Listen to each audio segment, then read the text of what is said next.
सलवात पढ़ंदे पढ़ंदे जल्दी वञा मदीने, सलवात पढ़ंदे पढ़ंदे थकाई लही पवेंदा, उहो शहर ॾिसंदे ॾिसंदे जल्दी वञा मदीने, सलवात पढ़ंदे पढ़ंदे जेको जहाद प्यारो राही थिए मदीने, उन में चढ़ी वेहा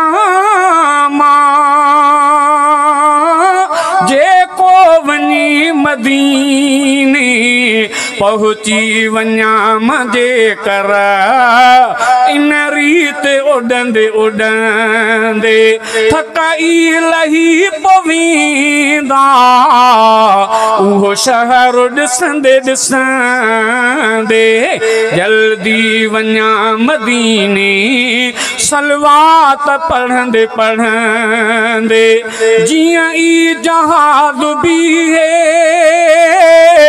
आवाज ही ॿुधां आयो मदीनो आहे,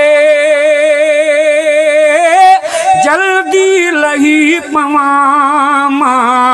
ॻोढ़ा ख़ुशीअ मां वहंदा, उन मुल्क पुॼंदे पुॼंदे थकाई लही पवेंदा, उहो शहर ॾिसंदे ॾिसंदे जल्दी वञा मदीने, सलवात पढ़ंदे पढ़ंदे दर ते भी अदब सां सलवात सुहिणी पढ़ंदुसि, चओ न सुभान अल्लाह। दर ते भी अदब सां सलवात सुहिणी पढ़ंदुसि, अल्लाह ताला मूं नाचीज़ सां बि साल 2022 जे अंदरि वॾे में वॾी भलाई कई, जो अल्लाह तबारक व तआला उमिरि जी सआदत नसीब कई। अल्लाह जो कसम, जॾहिं महबूब जे दर जे साम्हूं पुॼूं पिया त हीअं दिलि ठरी पई पवे। अल्लाह कंदो आहे त अल्लाह ताला सभिनी खे इहे ज़ियारत नसीब फरमाए। जेके वया मके ऐं मदीने जो क़दुरु उन्हनि खां पुछ। चवंदा आहिनि अबा त कराची जंहिं ॾिठी कोन उनखे ख़बर कहिड़ी, जंहिं महबूब साईं जो रोज़ो ॾिठो ई न उनखे कहिड़ी ख़बर। बहरहाल वरी बि असां अल्लाह जा थोरा था मञूं पिया, जो रब करीम महिरबानी फरमाई उन दिलबर नबीअ ते ताईं असांखे कलमो नसीब कई। भलजां गुनाहगार हूं, पर जंहिं बि पढ़ियो आहे ला इलाहा इल्लल्लाह, इहो जन्नत में ज़रूरु वेंदो। जंहिं बि मुस्तफ़ा साईं ते कलमो पढ़ियो, पोइ हाणे ईअं आहे त पंहिंजे गुनाहनि जी सज़ा उनखे मिलंदी, पर जन्नत में ज़रूरु वेंदो। ॾुख इन ॻाल्हि जो थियो त जेके काफ़र जिन खे कलमो नसीब न थियो, सॼी ज़िंदगी जहन्नम जे अंदरि। अल्लाह कंदो आहे त अल्लाह ताला ताईं असांखे उन मुस्तफ़ा साईं जी हुकुमनि जी तामील नसीब फरमाए, उन महबूब जे नक्शे क़दम ते हलण जी तौफ़ीक़ अता फरमाए। शाइर इस्लाम छा चयो?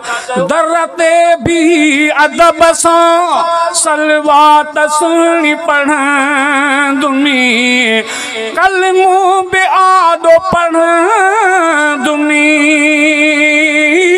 ऐं सलाम अर्ज़ु रखंदुमि, सभु सूर मिटजी वेंदा, सभु सूर मिटजी वेंदा, उन दर ते बीहंदे बीहंदे थकाई लही पवेंदा, उहो शहर ॾिसंदे ॾिसंदे जल्दी वञा मदीने, सलवात पढ़ंदे पढ़ंदे अदबनि सां आॾो चवंदुमि।